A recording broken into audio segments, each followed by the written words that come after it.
As melloras do centro hospitalario de Verín xa están en marcha. O conselleiro de Sanidade, Julio García Comesaña, presentou esta mañá o proxecto de ampliación, que agora se atopa á espera de licitación final prevista a curto prazo.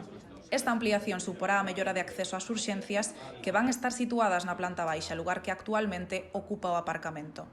O novo edificio do Hospital de Verín vai albergar tamén o PAC, con varias consultas comunicadas entre sí, incluída unha sala COVID aillada do resto de salas.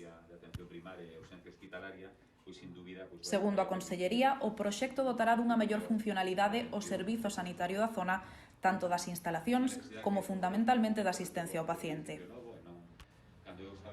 Tamén se vai apostar por unha mellora enerxética coa instalación de paneis fotovoltaicos e o cambio do illamento térmico da cuberta. O conselleiro de Sanidade estivo acompañado por varias personalidades, como o vicepresidente da Deputación, Rosendo Fernández, ou o xerente da área sanitaria, Félix Rubial. As obras abarcarán unha superficie aproximada de 1.500 metros cadrados e contarán cun investimento de 2,4 millóns de euros.